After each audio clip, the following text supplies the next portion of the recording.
चलिए स्टार्ट करते हैं। हम लोग यहाँ पर मेंस्ट्रुअल साइकिल के बारे में यहाँ पर बात करेंगे। और जब मेंस्ट्रुअल साइकिल के बारे में यहाँ पर बात करते हैं, then what we see here. देखिए,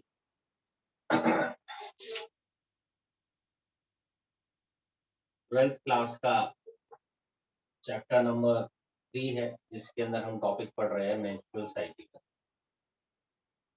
तो देखो, जब मैं मेंस्ट्रुअल साइकिल के बारे में बात करता हूँ तो हम लोग यहाँ पर देखते हैं कि मेंस्ट्रुअल साइकिल के अंदर बेसिकली 4 फेजेस होते हैं हमारे पास यहाँ। ठीक है, और उन चारों फेजेस को हम लोग यहाँ पर एक एक करके डिस्क्राइब करेंगे। सबसे पहले मैं आपको बता दूं कि basically menstrual cycle is a reproductive cycle. ये रिप्रोडक्टिव साइकिल होती है, बट जो ह्यूमन के अंदर, फीमेल प्राइमेट्स के अंदर जो रिप्रोडक्टिव साइकिल होती है उसी को मेंस्ट्रुअल साइकिल बोला जाता है। और ये मेंस्ट्रुअल साइकिल रन करती है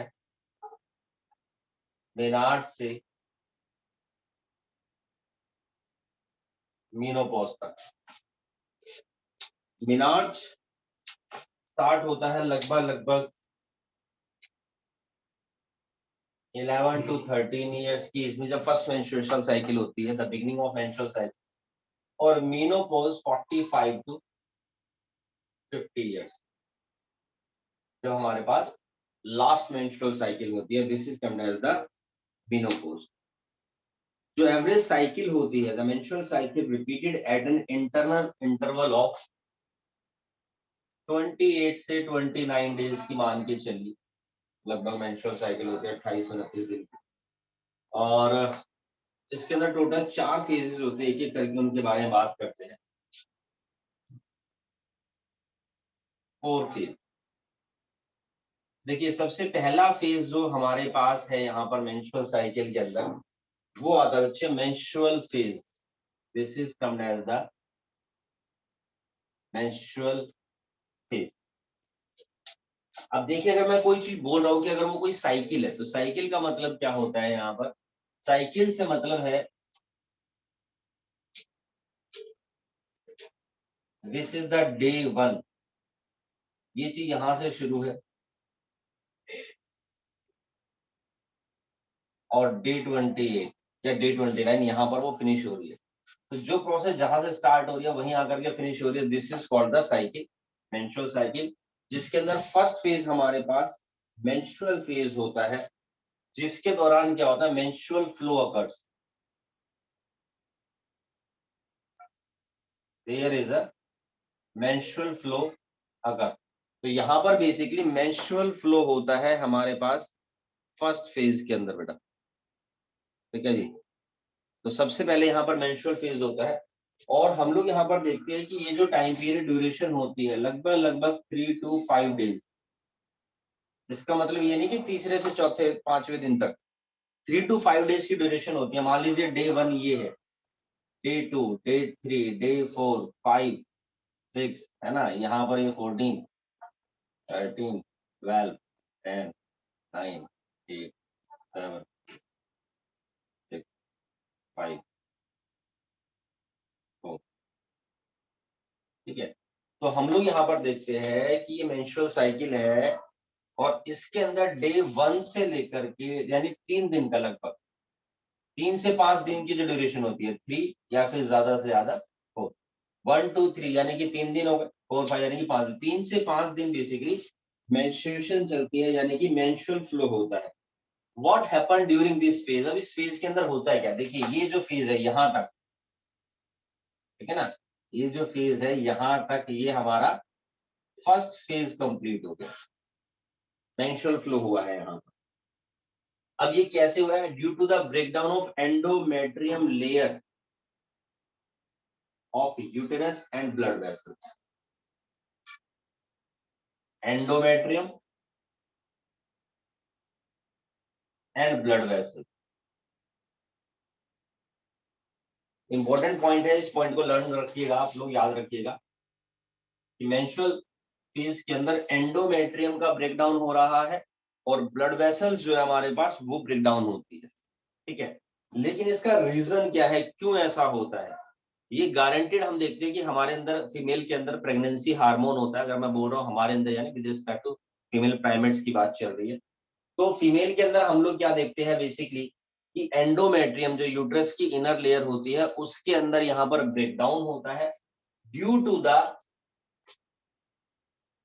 प्रोजेस्टेरोन हार्मोन। प्रोजेस्टेरोन हार्मोन का लेवल गारंटेड कम हो रहा होगा, तभी ऐसा हो रहा है। क्योंकि प्रोजेस्टेरोन का लेवल अगर ज्यादा होता है, समझना, प्रोजेस्टेरोन का लेवल अगर ज्यादा होता है तो वो एंडोमेट्रियम लेयर को मेंटेन करके रखता है, तभी तो हम उसको प्रेगनेंसी हार्मोन बोलते हैं। तो कंफर्म है कि प्रोजेस्टेरोन का लेवल कम हो रहा होगा, जिसकी वजह से हम देखते हैं एंडोमेट्रियम ब्लड वेसल्स क्या हो रही है, यहाँ पर डिजनरेट हो रही है, ब्रेकडाउन हो रहा है। व्हाट हैपेंस ड्यूरिंग दिस, क्या होता है इस दौरान? Mucus and blood comes out. ठीक है, वजाइना से एक्सक्रीट हो जाता है, निकलता है, म्यूकस होता है और ब्लड होता है। समटाइम्स हम लोग क्या देखते हैं, ब्लड की क्लोटिंग होती है, खून की गांठें टाइप भी इसमें से निकलती है। ठीक है, रीजन क्या होता है वो भी बताएंगे।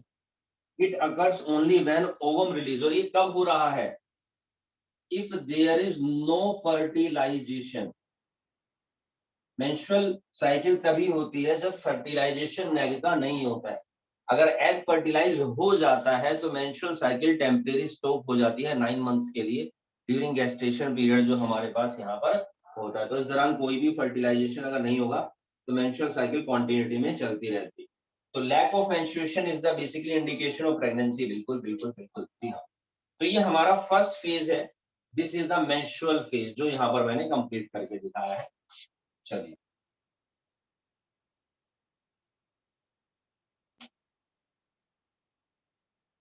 This is the first phase, ये हमारा फर्स्ट फेज होता है। उसके बाद सेकंड फेज के बारे में हम लोग यहाँ पर बात करते हैं। तो ये भी साफ साफ दिखाई दे रहा है कि जो सेकंड फेज होगा बेसिकली वो डे 6 पे स्टार्ट हो रहा है। ठीक है, अब क्या होता है, menstrual phase follow by follicular phase, यानी जो सेकंड फेज है बेसिकली वो हमारा फॉलिकुलर फेज कहलाता है। It is a follicular phase. और फॉलिकुलर फेज जो है हमारा चलता है लगभग 5 से 13 दिन तक, यानी कि 5वें दिन के बाद से लेकर के 13 डे तक चलता है। तो ये मेरा यहाँ पर सेकंड फेज है, this is the follicular phase. अब नाम से ही पता चल रहा है फॉलिकुलर फेज है। देखिए,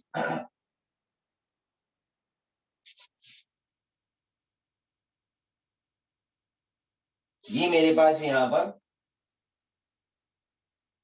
फीमेल रिप्रोडक्टिव सिस्टम है, एग रिलीज हुआ, फर्टिलाइज नहीं हुआ, यूटेरस में पहुंच गया। तो अभी हम लोग देखते हैं कि जब ड्यूरिंग दिस, जब मेंस्ट्रुअल फेज हुआ था, मेंस्ट्रुएशन हो रही थी, उसी से पहले हम लोगों ने देखा कि एग जब रिलीज हुआ, जब एग रिलीज हुआ होगा 14वें दिन ओवुलेशन जब होता है, तो उसी समय प्रोजेस्टेरोन हार्मोन भी रिलीज होता है, जो बेसिकली यूट्रस की इनर लेयर को, एंडोमेट्रियम को मेंटेन करके चलता है। ठीक है, ये एंडोमेट्रियम को यहाँ पर मेंटेन करके चलता है। लेकिन हम लोगों ने देखा कि ड्यूरिंग मेंस्ट्रुअल फ्लो अब हमें इन एंडोमेट्रियम लेयर्स की कोई भी नीड नहीं है। यहाँ पर जितनी भी एंडोमेट्रियम लेयर थी इनके अंदर प्रोलिफरेशन होता है, रिजनरेशन होता है और बहुत सारा स्पॉन्जी इन्वायरमेंट बन जाता है। साथ ही साथ बहुत सारी ब्लड वेसल्स भी होती है जो यहाँ पर आकर के कनेक्ट होती है। Now there is no need because egg is not fertilised, got it. तो ये सारा का सारा डिजनरेट हो जाता है और in the form of vaginal bleeding body से एक्सक्रीट हो चुका है, यानी कि अब ये यहाँ पर कुछ भी प्रेजेंट नहीं है, क्योंकि ये तो सारा सारा बॉडी से एक्सक्रीट हो चुका है, बॉडी। अब उसके बाद में होता है मेरे पास फॉलिकुलर फेज। अब फॉलिकुलर फेज में होता है क्या, बेसिकली नाम से ही पता चल रहा है फॉलिकुलर फेज यानी फॉलिकल से रिलेटेड कोई बात होती होगी। जी हाँ, बिल्कुल सही बात है। तो फॉलिकुलर फेज में हम लोग देखते हैं basically primary follicle becomes Graafian follicle. जो इमेच्योर एग होता है वो मैच्योर एग के अंदर कन्वर्ट होता है। प्रीवियस क्लास में हम लोगों ने ग्राफियन फॉलिकल का डायग्राम भी आप लोगों को एक्सप्लेन किया था। तो यहाँ पर basically primary follicle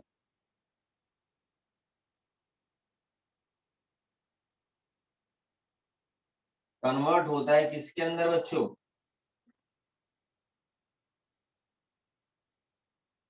Graafian follicle के अंदर। तो यहाँ प्राइमरी फॉलिकल बेसिकली कन्वर्ट हो गया किसके अंदर, ग्राफियन फॉलिकल में, यानी मेंस्ट्रुअल फ्लो के बिल्कुल ठीक बाद 13वें दिन तक। ठीक है जी, ये काम हुआ है। अब ये इवेंट कहाँ हो रहा है, ये इवेंट हो रहा है हमारा कहाँ पर बच्चों, ओवरी के अंदर हो रहा है। ठीक है, now the regeneration and proliferation of uterine endometrium.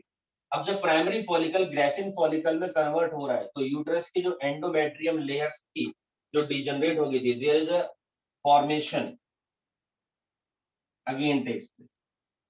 ये पेरीमेट्रियम है, ये ब्लैक वाली मायोमेट्रियम है, और उसके बाद एंडोमेट्रियम लेयर की फर्दर यहाँ पर फॉर्मेशन होनी स्टार्ट हो जाती है। कौन से फेज में, यहाँ पर फॉलिकुलर फेज में थोड़ी बहुत। अब ऐसा क्यों होता है, किस वजह से होता है, तो याद रखना कि फॉलिकुलर फेज में एक होता है एलएच हार्मोन और दूसरा होता है एफएसएच हार्मोन। इन दोनों का लेवल यहाँ पर इंक्रीज होता है। एलएच हार्मोन और एफएसएच हार्मोन ये फीमेल के अंदर भी रिलीज होते हैं। ये दोनों हमारे जीएनआरएच गोनाडोट्रोपिन रिलीजिंग हार्मोन होते हैं जो एंटीरियर लोबो पिट्यूटरी ग्लैंड से रिलीज होते हैं। एलएच और एफएसएच ल्यूटिनाइजिंग हार्मोन और फॉलिकल स्टिमुलेटिंग हार्मोन। और कुछ स्टूडेंट्स कुछ डाउट्स डाल रहे हैं। प्रोलिफरेशन से यहाँ पर मतलब होता है रीजनरेशन से। ठीक है, इन सेल्स दोबारा फॉर्मेशन होती है। रीजनरेशन जो डिजनरेट हो गई तो दोबारा बनेगी। प्रोलिफरेशन यानी फर्दर इनके अंदर डिवीजन होगा और ये लेयर्स और ज्यादा स्पॉन्जी बन जाती है। तो यहाँ पर हम देखते हैं कि उसकी दोबारा फॉर्मेशन होती है। लेकिन इससे पहले मैंने एक चीज और बताई आप लोगों को कि यहाँ पर बेसिकली एलएच और एफएसएच का लेवल इंक्रीज होने लगता है। बेसिकली एलएच और एफएसएच दोनों जीएनआरएच गोनाडोट्रोपिन रिलीजिंग हार्मोन है जो एंटीरियर लोबो पिट्यूटरी ग्लैंड से रिलीज होते हैं बेसिकली। ठीक है, और इनको स्टिमुलेट कौन करता है, सॉरी मतलब हाइपोथैलेमस। हाइपोथैलेमस से रिलीज होता है जीएनआरएच गोनाडोट्रोपिन रिलीजिंग हार्मोन, और गोनाडोट्रोपिन रिलीजिंग हार्मोन स्टिमुलेट करता है एंटीरियर लोबो पिट्यूटरी ग्लैंड, और ये दोनों रिलीज होते हैं एंटीरियर लोबो पिट्यूटरी ग्लैंड से, एलएच और एफएस। इनके फंक्शन के बारे में भी बात करेंगे बेसिकली, लेकिन उससे पहले देखो एलएच और एफएच अगर लेवल इंक्रीज हो रहा है तो उससे क्या फर्क पड़ रहा है यहाँ पर। बेसिकली अगर मैं देख रहा हूँ कि फॉलिकुलर फेज है जहां पर प्राइमरी फॉलिकल ग्राफियन फॉलिकल में कन्वर्ट हो रहा है, तो यानी कि एलएच और एफएसएस का कोई उसके ऊपर इम्पैक्ट पड़ता हुआ है, जी हाँ बेसिकली। तो एलएच तो अटैक करता है थीका सेल्स के ऊपर, यानी कि इसका टारगेट होता है थीका सेल, और एफएसएच का टारगेट होता है यहाँ पर ग्रेनुलोसा सेल।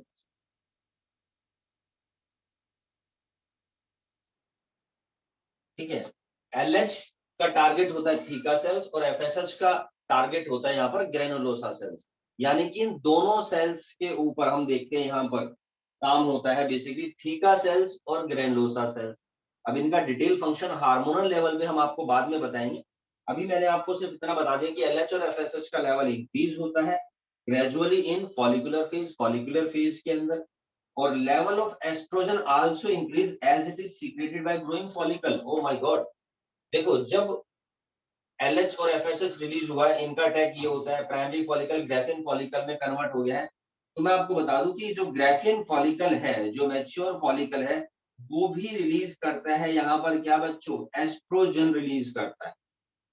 वो भी यहाँ पर एस्ट्रोजन रिलीज करता है, यानी कि इसी फेज में फॉलिकुलर फेज में हम लोग क्या देखते हैं कि एस्ट्रोजन का लेवल भी यहाँ पर बढ़ता है, इंक्रीज होता है।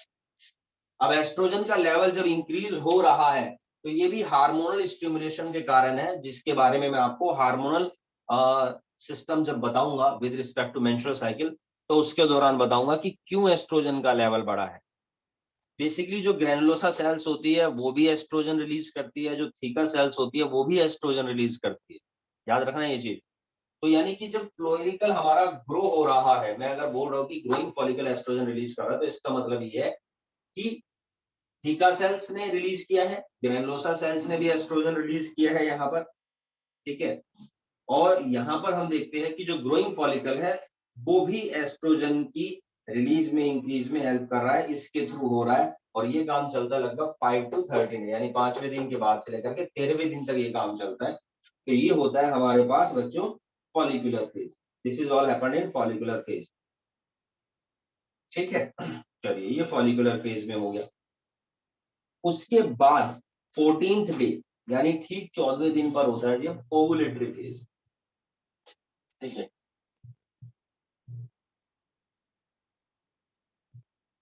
चौदहवें दिन होता है हमारा ovulatory phase.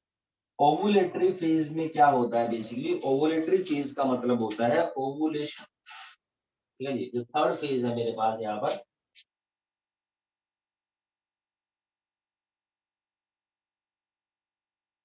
This is the ovulatory phase. तो ओवुलेटरी फेज में क्या होता है, एफएसएच और एलएच का जो लेवल है वो अचानक से बढ़ता है। एलएच और एफएसएच जो रिलीज हो रहे हैं, ये एलएच एंड एफएसएच दोनों का लेवल बढ़ रहा है यहाँ पर। ठीक है, ये बिल्कुल अपने पीक लेवल पर होते हैं। तो जब ये अपने पीक लेवल पर होता है, on that time this is called the LH surge. अभी तो एलएच रिलीज हो रहा है, लेकिन ठीक 14 दिन अचानक से इनका लेवल क्या होता है, इनहेंस होता है, इनका लेवल इंक्रीज हो जाता है, जिसको मैं बोलता हूँ एलएच सर्ज। और ये एलएच सर्ज जो होता है क्या करता है, it induces rupture of Graafian follicle. It induces rupture of Graafian follicle.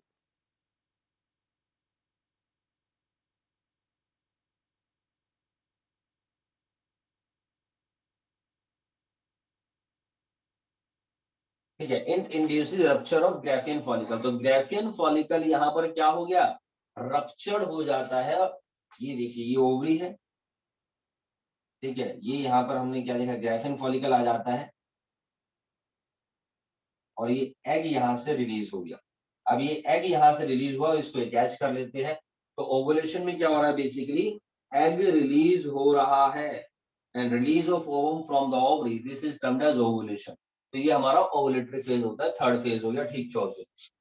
उसके बाद मैं आपको बताता हूँ, फिर आता है मेरे पास यहाँ पर फोर्थ फेज, लास्ट फेज जो होता है हमारा। और फोर्थ फेज हमारा कहलाता है यहाँ पर luteal phase. This is the luteal phase. अब देखिए ल्यूटियल फेज के अंदर क्या होगा, अगर मैं ल्यूटियल फेज के बारे में बात करता हूँ, तो जैसा कि मैंने देखा ग्राफियन फॉलिकल मेरा रप्चर्ड हो गया, एग उसमें से रिलीज होगा, ओवुलेशन हो गया। तो पीछे जो भी स्ट्रक्चर बचती है, ठीक है ना, now this is the corpus luteum. यहाँ पर हमारे पास जो रिमेनिंग सेक्शन है ग्राफियन फॉलिकल का, वो कॉर्पस ल्यूटियम बचता है, यानी कि Graafian follicle now transform into corpus luteum. और कॉर्पस ल्यूटियम रिलीज करता है विच हार्मोन, प्रोजेस्टेरोन हार्मोन। ये बात मैंने आपको बताई थी। तो ये रिलीज करता है प्रोजेस्टेरोन, जिसकी वजह से प्रोजेस्टेरोन का लेवल क्या हो जाएगा, हमारा इनहेंस हो जाएगा। प्रोजेस्टेरोन का जो लेवल होता है वो यहाँ पर अचानक से बढ़ जाता है, और इसी का फंक्शन होता है किस चीज का जी, इट मेंटेन यूटेरिन एंडोमेट्रियम। ये यूट्रस की एंडोमेट्रियम लेयर को क्या करता है, मेंटेन करके रखता है। तो ये देखिए धीरे धीरे इसके अंदर ये इसको मेंटेन करके रखेगा यहाँ पर। ठीक है जी। और यहीं पर हम लोग क्या देखते हैं, progesterone maintain the यूटेरिन endometrium, prepare it for implantation. और यूट्रस को प्रिपेयर करता है इम्प्लांटेशन के लिए। ठीक है, प्रिपेयर फॉर इम्प्लांटेशन। इम्प्लांटेशन के लिए यहाँ पर ये यूट्रस को बच्चों क्या करेगा, यहाँ पर ये प्रिपेयर करता है। अब हम लोग क्या देखते हैं कि जो यूट्रस की एंडोमेट्रियम है, धीरे धीरे इसके अंदर अचानक से थिकनेस बढ़ती है, many folds due to proliferation. तो ये देखिए यहाँ पर ये थिकनेस धीरे धीरे बढ़ रही है हमारे पास यहाँ।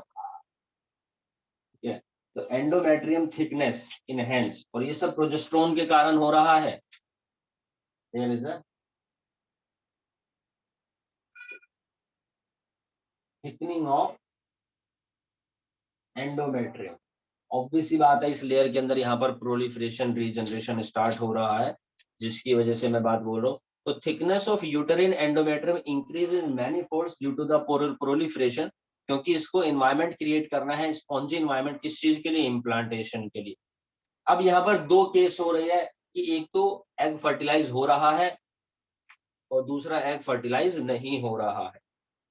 देखो अगर फर्टिलाइजेशन होता है तो कॉर्पस ल्यूटियम हमारा मेंटेन रहता है यहाँ पर। ये कॉर्पस ल्यूटियम यहाँ पर हमारे पास क्या रहेगा बच्चों, मेंटेन रहेगा। It grow further and pregnancy continue और मेंस्ट्रुअल साइकिल टेम्परेरी स्टॉप हो जाती है 9 मंथ्स के लिए। लेकिन अभी हम बात कर रहे हैं मेंस्ट्रुअल साइकिल के बारे में। इस टॉपिक के बारे में डिटेल में हम लोग बाद में बात करेंगे अलग से, फर्टिलाइजेशन और इम्प्लांटेशन के बारे में नेक्स्ट टॉपिक जो होगा। तो यहाँ पर हम देखते हैं लेकिन ऐसा नहीं होता है। तो in the absence of fertilization corpus luteum degenerate, ये हमारे पास डीजनरेट हो जाता है। ठीक है, ये देखिए this is the regression of the corpus luteum. ये रिग्रेशन हो गया कॉर्पस ल्यूटियम का यहाँ पर। नाउ अगर ऐसा हो रहा है तो ये काम हमारा चला है डे 15 से लेकर के डे 28 तक। ठीक है, और इसके बाद हमारे पास हम देखते हैं कि एग फर्टिलाइज नहीं हुआ तो 1 2 3 4 5 दोबारा से यहाँ पर फेज आ जाता है। कौन सा बच्चों, मेंस्ट्रुअल फेज। यहाँ पर तो डिसइंटीग्रेशन ऑफ एंडोमेट्रियम, धीरे धीरे जो एंडोमेट्रियम की लेयर है देखिए वो क्या होती है। पहले तो यहाँ पर इस तरीके से यहाँ पर मेंस्ट्रुएशन फ्लो हुआ था, देन धीरे बाद उसके बाद ये बढ़ी थी और उसके बाद फिर से लेवल इसका डाउन हो गया। अगर मैं इसको ग्राफिकल रिप्रेजेंट करता हूँ तो मेंस्ट्रुअल साइकिल यहाँ पर हमारे पास फर्दर चलती रहती है। मेंस्ट्रुअल फ्लो यहाँ पर फर्दर कंटिन्यू आता है आपका ल्यूटियल फेज के बाद। And menstrual cycle ceases around 50 years of age. That is called the menopause. All of you know that very well. ठीक है, तो ये यहाँ पर हमारे पास मेंस्ट्रुअल साइकिल का टॉपिक कंप्लीट है। इसी टॉपिक को थोड़ा सा अगर हम लोग डिटेल में पढ़ते हैं, ठीक है, तो देखेंगे यहाँ पर क्या चीजें होती है, कैसे होती है और किस तरीके से होती है बेटा। ठीक है, थोड़ा सा डिटेल में पढ़ने की कोशिश करते हैं हार्मोनल लेवल के रिस्पेक्ट्स में और बाकी टॉपिक्स के रिस्पेक्ट्स में भी। तो जबरदस्त बातें हैं यहाँ पर, बहुत सारी चीजें, और एक एक करके सारे फेज के बारे में थोड़ी थोड़ी बातें हम लोग यहाँ पर पढ़ेंगे डिटेल में। ठीक है, बेसिक्स तो मैंने आप लोगों को बता ही दिए। तो यहाँ तक सभी बच्चों को क्लियर होगा आई थिंक, है ना। देखो इस टॉपिक से रिलेटेड आप लोग यहाँ पर डाउट्स, अब मैं आपको इनसे रिलेटेड कुछ और टर्म्स भी यहाँ पर बताता हूँ। देखिए जैसे सबसे पहला फेज मैंने बताया मेंस्ट्रुअल फेज, आप लोगों को बताया। ठीक है, तो मेंस्ट्रुअल फेज जो है, जो फर्स्ट फेज है हमारा,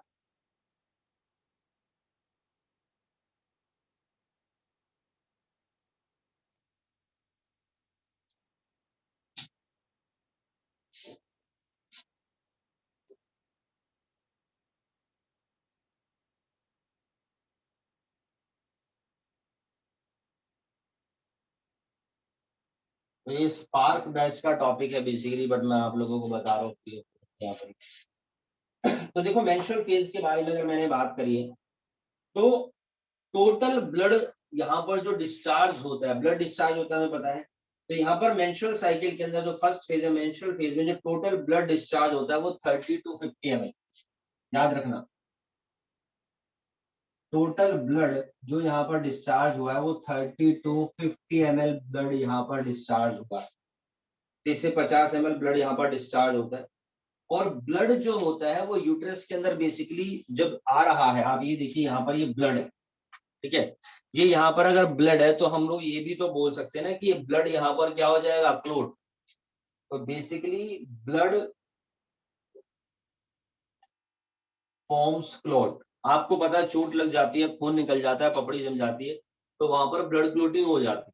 ठीक है सर, हमारी बॉडी के अंदर भी तो ब्लड है, वो क्लोट क्यों नहीं क्या होता, और फीमेल के अंदर ये ब्लड क्लोट क्यों नहीं होता। तो blood form clot in the uterus, ये भी यहाँ पर यूटेरस के अंदर क्लोटिंग होती है, ऐसा नहीं कि क्लोटिंग नहीं होती है। लेकिन हम लोग क्या देखते हैं लेटर, बाद में एक एंजाइम रिलीज होता है जिसका नाम है फिब्रिनोलाइटिक एंजाइम, जिसका नाम है यहाँ पर फिब्रिनोलाइटिक एंजाइम। तो फिब्रिनोलाइटिक एंजाइम बेसिकली रिलीज होता है। ठीक है, कहाँ से, यूटेरस से ही। तो यूटेरस की जो लेयर्स होती है वो बेसिकली यहाँ पर क्या रिलीज करती है, यहाँ पर फिब्रिनोलाइटिक एंजाइम्स रिलीज करती है। और ये क्या करता है, ये डिसॉल्व द फ्लूइड। इसका फंक्शन क्या होता है यहाँ पर, डिसॉल्व द फ्लूइड। ये उस फ्लूइड को डिसॉल्व कर देता है जिसकी वजह से जो लिक्विड होता है जो ब्लड होता है वो लिक्विड फेज में होता है, ठीक है जी।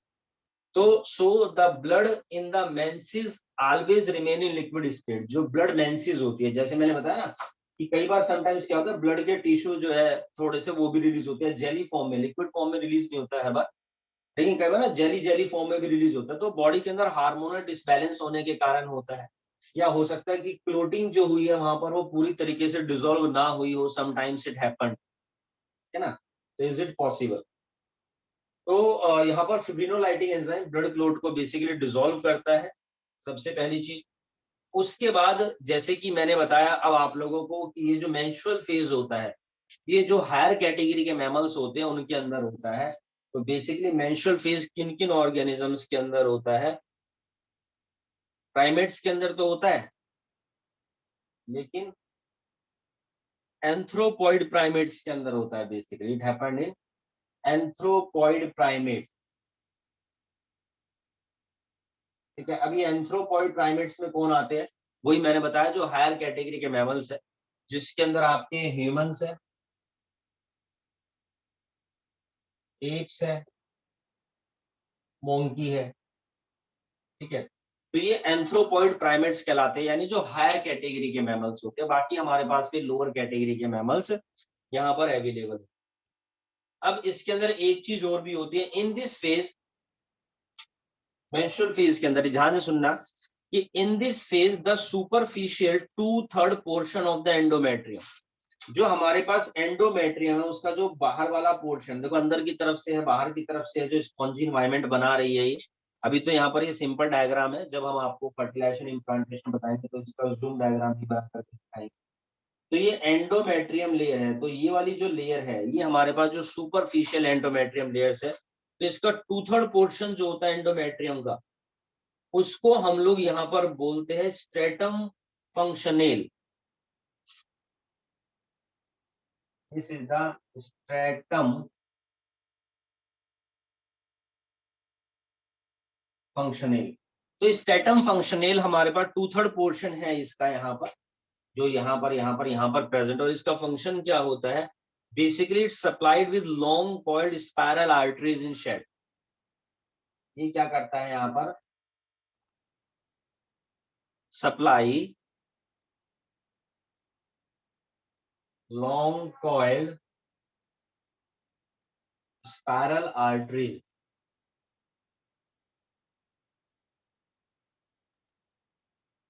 इन शेड। तो यानी जब शेडिंग होती है तो वहां पर स्पाइरल आर्टरीज भी होती है भैया, उनको भी ये शेड ऑफ कर देता है। स्ट्रेटम फंक्शन ये सप्लाई करता है long cord spiral artery in shed. तो यहाँ पर ब्लड वेसल्स वगैरह भी होती है, बट अभी तो उनकी रिक्वायरमेंट है नहीं, ठीक है। तो ये सारा काम होता है मेरे पास मेंस्ट्रुअल फेज। अच्छा, दूसरा फेज जो मैंने आप लोगों को बताया यहाँ पर फॉलिकुलर फेज।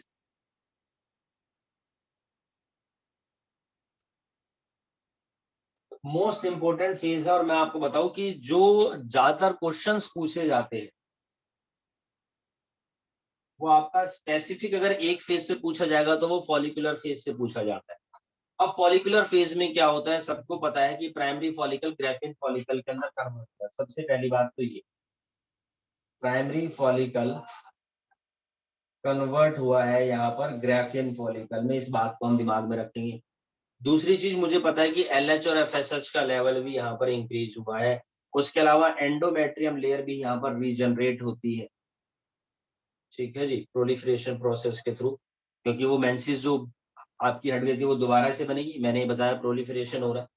तो जैसा कि मैंने बताया कि एलएच का और एफएसएच का दोनों का लेवल यहाँ पर इंक्रीज हो रहा है। तो यही बेसिकली दोनों के दोनों स्टिमुलेट करते हैं किस चीज को? Follicular development. ये स्टिमुलेट करते हैं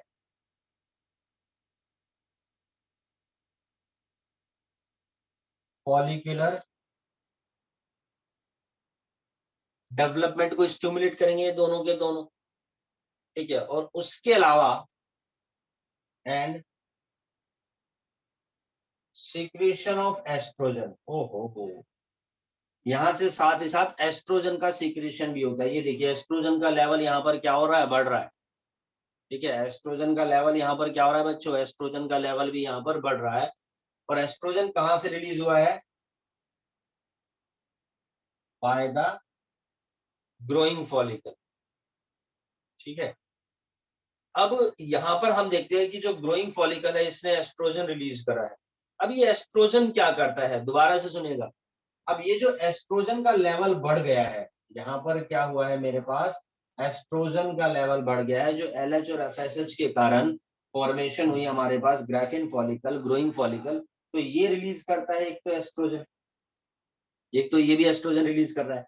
सर एस्ट्रोजन रिलीज हुआ लेकिन इसका लेवल क्यों बढ़ गया इतना ज्यादा, ये लेवल कैसे बढ़ रहा है?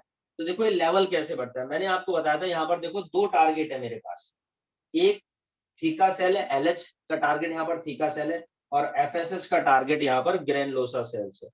तो ये ग्रेनुलोसा सेल ये भी एस्ट्रोजन रिलीज करती है, ग्राफियन फॉलिकल भी एस्ट्रोजन रिलीज कर रही है, लेकिन वहां पर जो थीका सेल होती है मेरे पास, ये रिलीज करती है एक और हार्मोन जिसका नाम है एंड्रोजन।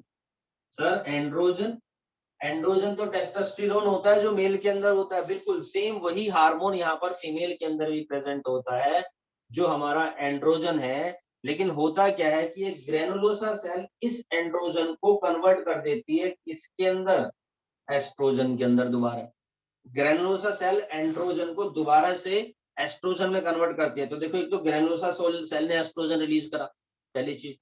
दूसरी तरफ थैका सेल ने जो एंड्रोजन रिलीज किया उसको ग्रेनुलोसा सेल ने एस्ट्रोजन के अंदर कन्वर्ट कर दिया। तीसरी चीज जो ग्राफिन फॉलिकल था ये भी एस्ट्रोजन रिलीज कर रहा है, तो जिसकी वजह से एस्ट्रोजन की सीक्रेशन तो हो गई थी लेकिन इसका लेवल भी अचानक से यहाँ पर क्या हो गया, बढ़ गया है, एस्ट्रोजन का लेवल बढ़ गया। अब मैं देख रहा हूं कि अगर हाई कंसंट्रेशन हो जाती है एस्ट्रोजन की, तो ये एस्ट्रोजन अब क्या करेगा, जैसे एस्ट्रोजन का लेवल इंक्रीज होता है तो अब ये स्टिमुलेट करता है LH, ठीक है जी, LH को स्टिमुलेट करता है, और LH हार्मोन जो होता है ल्यूटेन, ये और ज्यादा रिलीज होने लगता है और बिल्कुल हाईएस्ट लेवल पे यानी पीक लेवल पे पहुंच जाएगा। और जब पीक लेवल पे पहुंच जाएगा तो उसी को मैं क्या बोलता हूँ, LH सर्ज। तो इंड्यूसिस रप्चर ऑफ फॉलिकल। अब देखो यहाँ पर क्या हुआ, LH इंक्रीज हुआ, एस्ट्रोजन का लेवल बढ़ा तो LH हुआ। सर अभी तो LH इसको स्टिमुलेट कर रहा है, एस्ट्रोजन इसको स्टिमुलेट कर रहा है। तो आप लोगों ने एक टॉपिक पढ़ा होगा फीडबैक मैकेनिज्म, तो बेसिकली यहाँ पर यही हो रहा है, पॉजिटिव का साइन बता देता हूँ। तो ये पॉजिटिव फीडबैक मैकेनिज्म है, यानी जब एक जगह से रिलीज होने वाला हार्मोन कहीं दूसरी जगह से रिलीज होने वाले हार्मोन की प्रोसेस को स्टिमुलेट करता है, तो उसी को हम फीडबैक मैकेनिज्म बोलते हैं। अगर वो उसको बढ़ा रहा है तो पॉजिटिव फीडबैक मैकेनिज्म, और कम कर रहा है उसको इनहिबिट कर रहा है तो नेगेटिव फीडबैक मैकेनिज्म। तो यहाँ पर पॉजिटिव फीडबैक मैकेनिज्म होता है जिसकी वजह से LH का लेवल फर्दर इंक्रीज होता है, और LH जब अपने हाईएस्ट लेवल पे होता है तो it induces rupture of Graafian follicle, यहाँ पर ग्राफियन फॉलिकल रप्चर हो जाता है, समझे। एक तो ये फंक्शन हो गया। दूसरी तरफ एस्ट्रोजन एक काम और भी कर रहा है, ये माइटोटिक डिवीजन कर रहा है। कहां पर कर रहा है जी mitotic division, in cell of uterus, uterus की सेल के अंदर माइटोटिक डिवीजन भी कर रहा है, यानी कि यहाँ पर ये एंडोमेट्रियम लेयर को भी मेंटेन कर रहा है।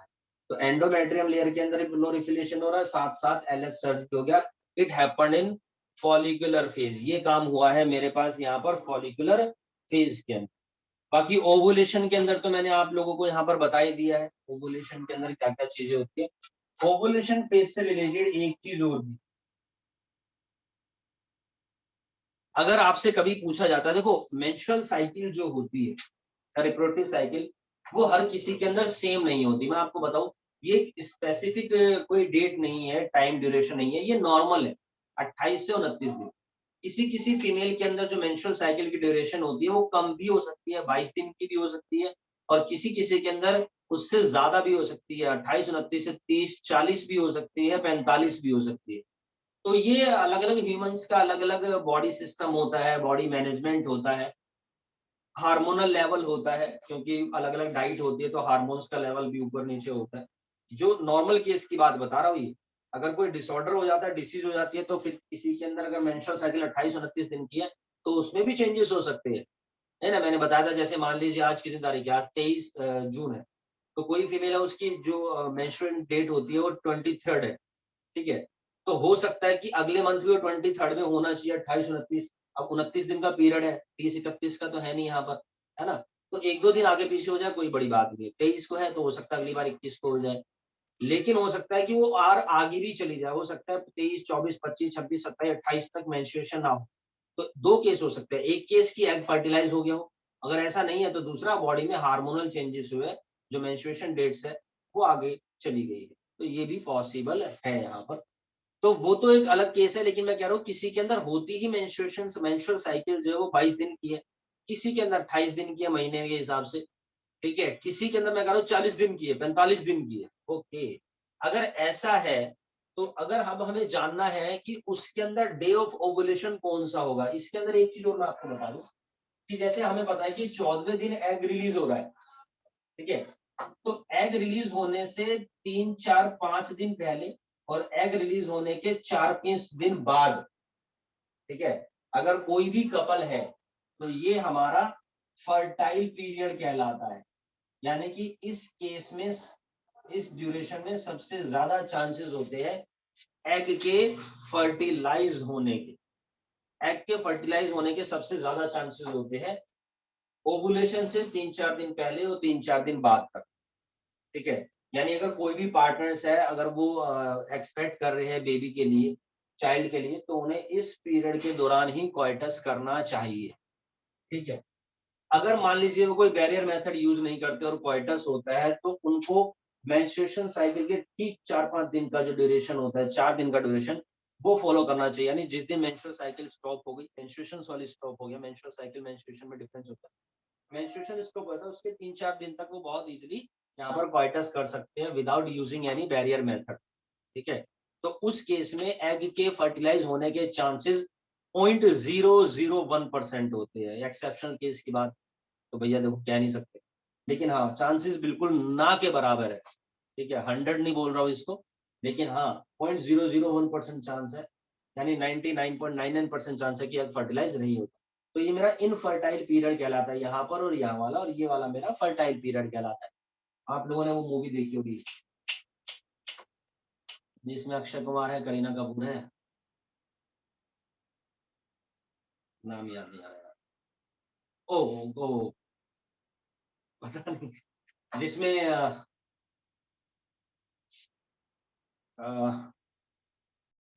ठीक है, तो वो गुड न्यूज़ मूवी है, उसमें दिखा रखा है कि जैसे करीना है या अक्षय, तो करीना जो है अक्षय को क्वार्टर्स के लिए बोलती है, तो एक स्पेसिफिक फेज़ होता है, वो कहती है कि ओवुलेशन होने वाला है ना? या ओवुलेटरी फेज़ चल रहा है, ओवुलेटरी ये वर्ड उसने वहाँ पर ज़िक्र किया है, ठीक है ना?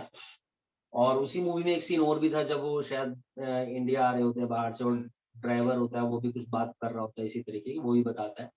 तो एक स्पेसिफिक फेज़ होता है ओवुलेशन का, ठीक है ना भाई? तो फर्टाइल पीरियड होता है। चलिए, अब हाँ, मैं ओवुलेशन के बारे में आपको एक बहुत बढ़िया बात बता रहा था। अगर हमें निकालना है यहाँ पर डेज़ ऑफ ओवुलेशन, समझ रहे हैं इस बात को मैं क्या कहना चाह रहा हूँ? अगर क्वेश्चन आता है कि डे ऑफ ओवुलेशन बताओ, तो हमें तो पता है डे ऑफ ओवुलेशन 28 से 29 दिन की यहाँ पर क्या है जी, मेंस्ट्रुअल साइकिल है, तो बिल्कुल मिड में होता है मेंस्ट्रुअल साइकिल के ओवुलेशन होता है। लेकिन वो कहते हैं कि यहाँ पर मेंस्ट्रुअल साइकिल जो है वो 38 डेज की है, मान लो 10 दिन बढ़ा दिए हमने, 28 दिन की नहीं है, वो 38 दिन की है। तो हम क्या करेंगे यहाँ पर, तो डेज ऑफ ओवुलेशन अगर निकालना है किसी भी मेंस्ट्रुअल साइकिल के अंदर, तो जो टोटल ड्यूरेशन होती है 38 में से माइनस करेंगे आप लोग 14, ठीक है? और आंसर आएगा 24th डे। क्यों ऐसा बोला गया है यहाँ पर बेसिकली? क्योंकि जो ल्यूटियल फेज होता है, ये कंफर्म है कि जो ल्यूटियल फेज होता है मेरा, अब देखो ना, अगर 14 डे में ओवुलेशन हो रहा है तो बाकी के 14 डे में तो 28 डे तक पहुंचेगा। तो ल्यूटियल फेज हमेशा हमेशा हमेशा 14 डेज का ही होता है। तो कोई भी मेंस्ट्रुअल साइकिल है उसमें से 14 डे हटा दो तो हम यहाँ पर पहुंचेंगे डायरेक्ट, ठीक है? तो यानी कि टोटल मेंस्ट्रुअल साइकिल जिस ड्यूरेशन की है माइनस ल्यूटियल फेज कर दो तो आंसर आ जाएगा आपका। तो इस तरह के क्वेश्चन भी समटाइम्स पूछ लेते हैं वाइवा वगैरह में, अगर आपके प्रैक्टिकल्स होते हैं तो दोस्तों पूछ लेते हैं। अब पता नहीं वाइवा प्रैक्टिकल्स ऑफलाइन क्लासेस का क्या होगा, इस साल भी अभी 12th के एग्जाम होंगे नहीं होंगे, क्या होगा, आज ही सीबीएसई की मीटिंग है, देखते हैं क्या डिसीजन आता है। चलो, तो ये हमारा ओवुलेटरी फेज आ जाता है। और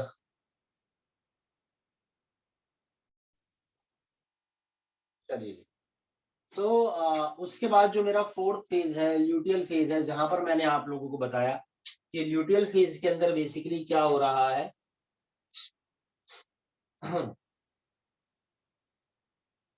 एक तो कॉर्पस ल्यूटियम की फॉर्मेशन हुई, और जब कॉर्पस ल्यूटियम की फॉर्मेशन होती है, प्रोजेस्टेरोन के लेवल को बढ़ाता है, जो यूट्राइन की एंडोमेट्रियम लेयर को फर्दर मेंटेन करता है, उसको इम्प्लांटेशन के लिए तैयार करता है। एंडोमेट्रियम लेयर की दोबारा से फर्दर क्या होती है बच्चों, थिकनिंग होती है। अब देखिए कैसे होती है। तो ये है मेरे पास यहाँ पर कॉर्पस ल्यूटियम, ठीक है, और कॉर्पस ल्यूटियम ने यहाँ पर रिलीज करा है दो हार्मोन। दो हार्मोन रिलीज करता है, एक तो प्रोजेस्टेरोन रिलीज करा है, प्रोजेस्टेरोन, ठीक है, एक तो प्रोजेस्टेरोन रिलीज करा। अब प्रोजेस्टेरोन क्या करता है, ये एंडोमेट्रियम को होल्ड करता है, ये तो एंडोमेट्रियम को मेंटेन करेगा, ठीक है। लेकिन साथ ही साथ हम लोग क्या देखते हैं कि एस्ट्रोजन भी रिलीज होता है, थोड़ा सा, थोड़ा सा रिलीज होता है। और ये एस्ट्रोजन क्या करता है, ये उसको थिकनिंग प्रोवाइड करता है। एस्ट्रोजन का काम होता है यहाँ पर उसको थिकनिंग प्रोवाइड करना, ठीक है जी, it thicken the endometrium.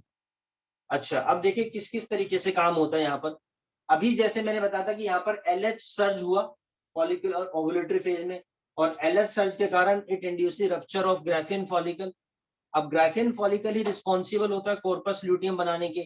Corpus luteum एक येलोइश कलर का मास होता है फॉलिकुलर सेल्स का, जो एक तरीके से एंडोक्राइन स्ट्रक्चर की तरह काम करता है, क्योंकि ये भी यहाँ पर कुछ ना कुछ रिलीज कर रहा है।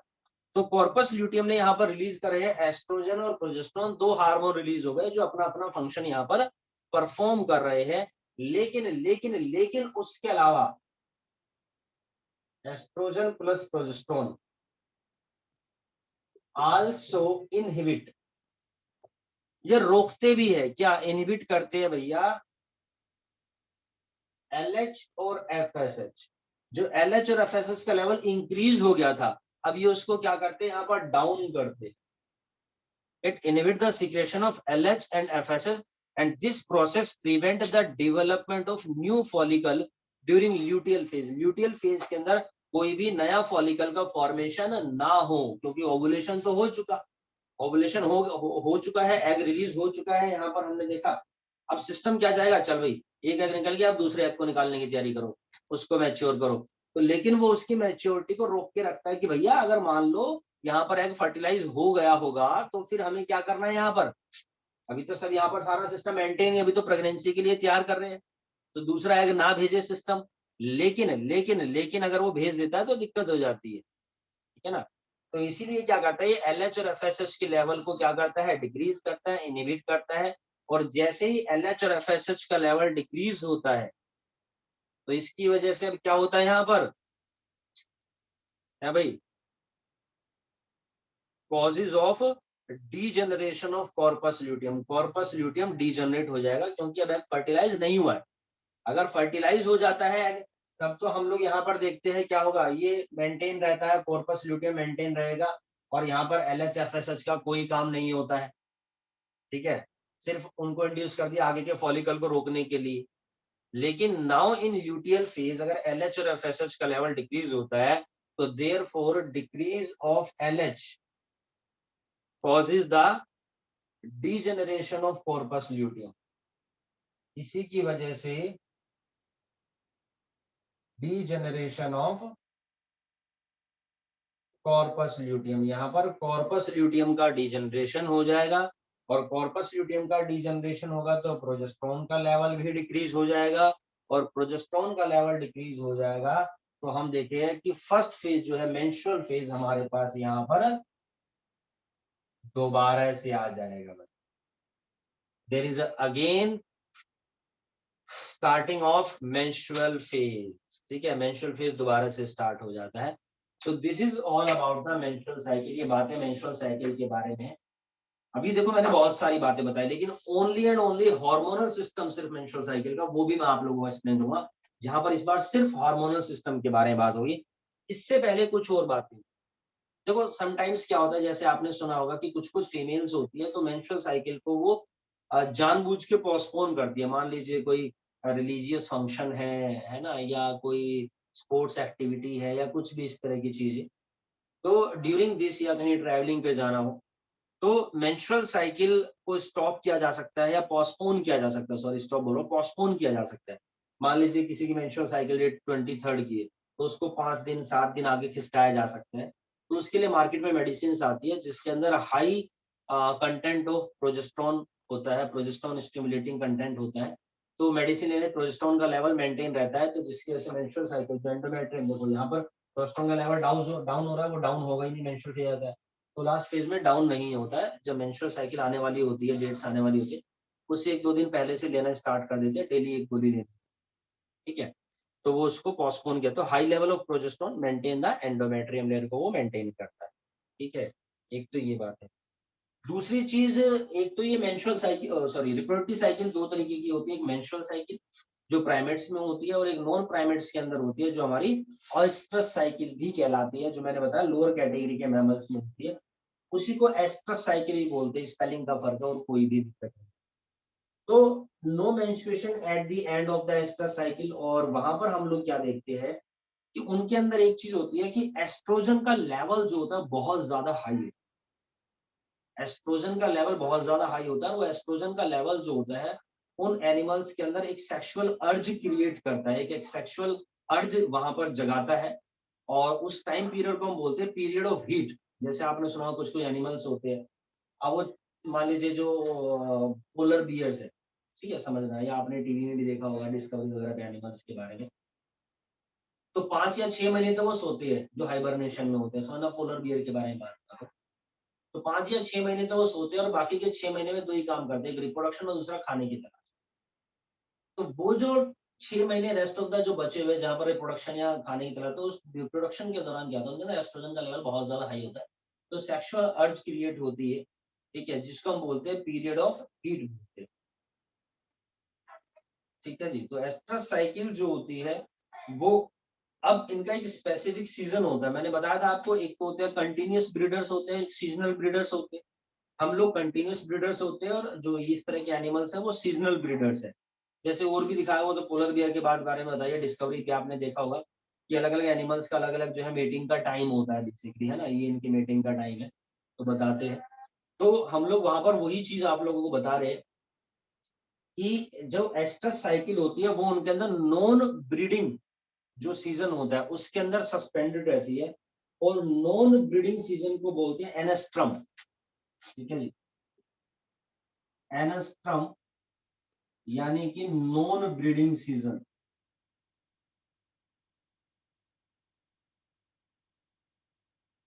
ठीक है। और ये बातें मैं बता रहा हूँ एस्ट्रस साइकिल के दौरान, या फिर इसी को हम बोलते हैं ऑयस्ट्रस साइकिल,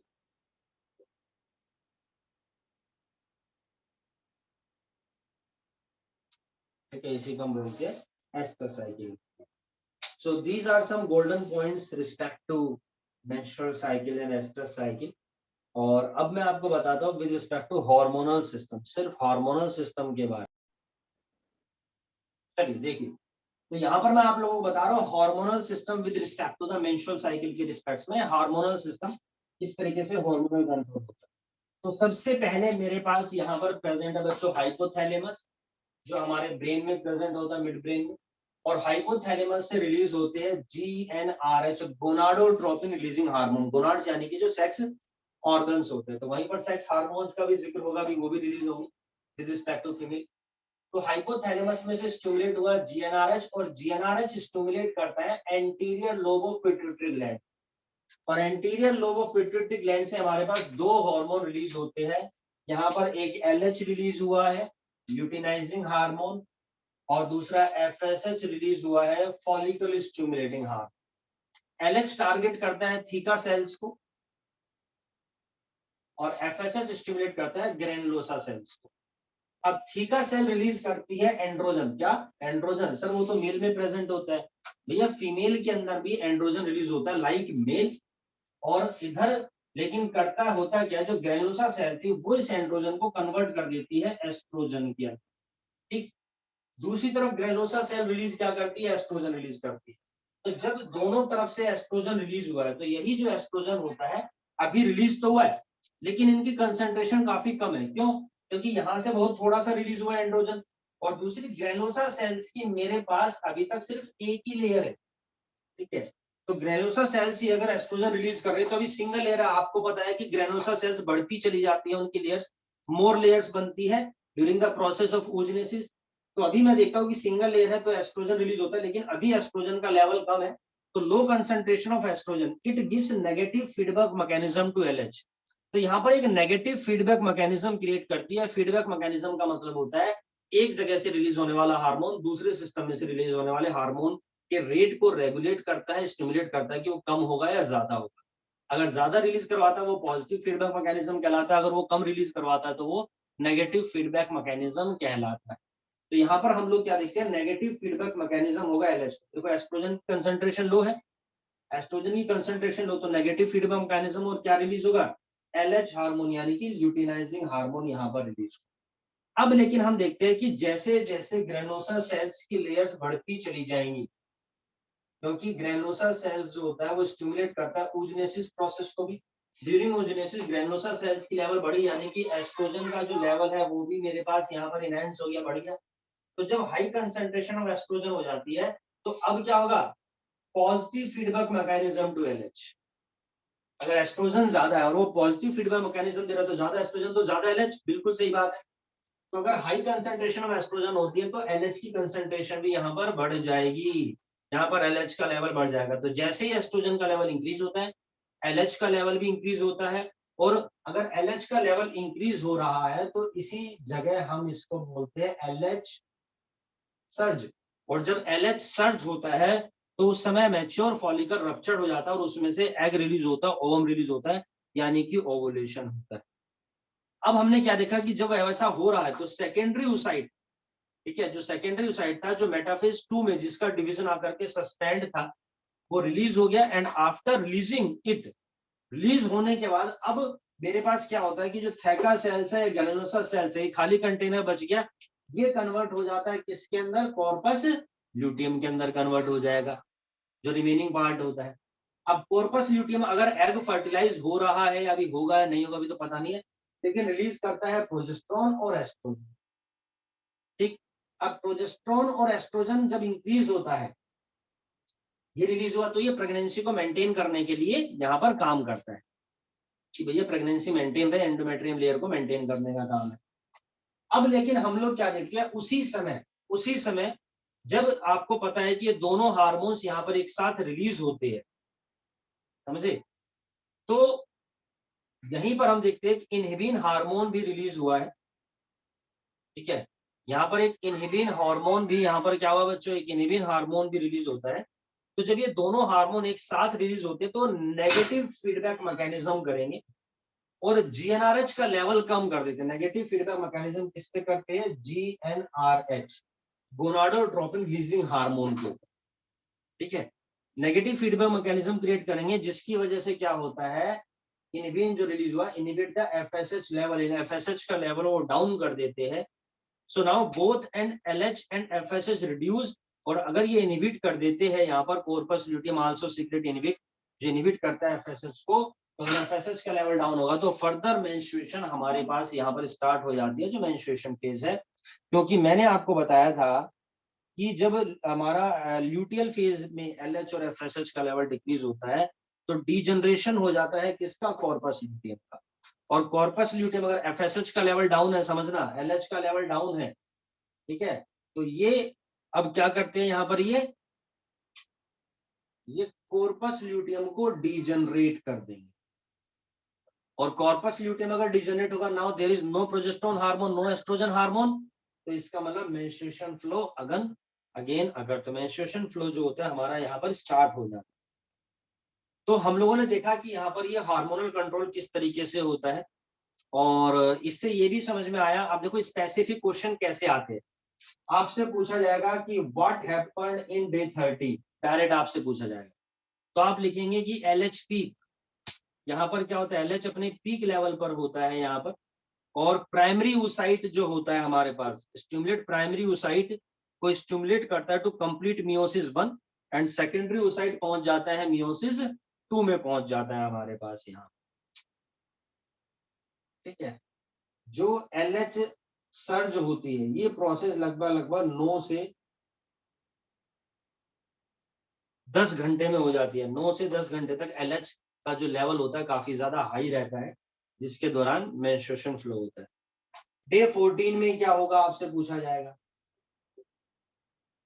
तो ओवुलेशन होता है, रप्चर ऑफ मैच्योर फॉलिकल और सेकेंडरी oocyte रिलीज हो जाता है, ओवरी से बात खत्म हो गई, कोई दिक्कत नहीं। आपसे पूछा जाएगा कि डे 15 से 25 के बीच में क्या हो रहा है। चलिए, ये बहुत अच्छा क्वेश्चन है। तो यहाँ पर हम लोग देखते हैं कि इस दौरान कॉर्पस ल्यूटियम की फॉर्मेशन होती है। कॉर्पस ल्यूटियम की फॉर्मेशन होती है under the influence of which hormone, LH। ठीक है जी, ये काम होता है 15 से 25 के बीच में। आपसे पूछेगा कि वो डे 26 में और डे 26 से डे 28 के बीच में क्या हो रहा है, तो आप लिखेंगे कॉर्पस ल्यूटियम जो होता है बिगेन टू रिग्रेस, क्योंकि LH का लेवल या FSH का लेवल क्या हो रहा है यहाँ पर, डाउन हो रहा है, it is too low. Got it? So that is the all about the menstrual cycle के बारे